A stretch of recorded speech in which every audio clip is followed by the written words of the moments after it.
Odisha plus खबर ही डाहाणी सन्देह महिला को अति नृशंस भाव हत्या जुग आगक जेते आगौछि अंधविश्वास भितर मनिष निजको हजई देबारे आनंद अनुभव करुछि।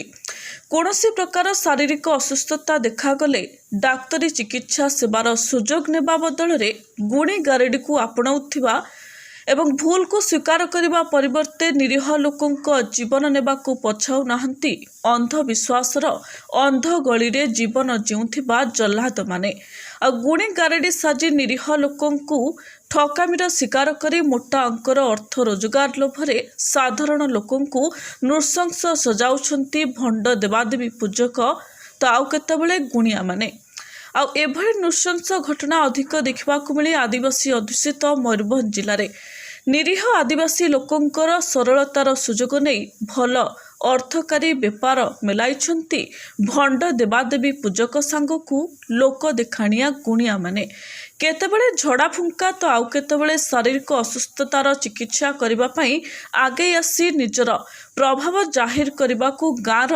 निरीह महिला मानंकू डाहाणी बोली आक्षेप करी मृत्यु मुखकू ठेली देई सरल निरीह लोकटिकू हत्याकारी सजाउछंती एही भंड गुणिया माने। तेबे डाहाणी सन्देह पुणी एक नृशंस हत्याकांड भली घटना सामना को आसी मयूरभंज जिला झारपोखरिया थाना अंचल रे। एही भंडंक प्ररोचना रे डाहाणी सन्देह महिला को हत्या करा सन्देह सृष्टि करिछि। भाई और पुतुरा मिसी अति नृशंस भावे स्त्री को हत्या करिथिबा सन्देह करुछंती मृत महिलांक स्वामी।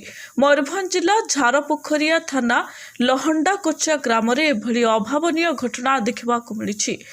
घटना संपर्क में विलंबित रात्रि रे खबर पाई झारपोखरिया थाना पुलिस घटनास्थल में पहुंची मृतदेह जबत करी अधिक तदंत आरंभ करिछि। मयूरभंज रायरंगपुर साबळंत परिडांक रिपोर्ट ओडिशा प्लस।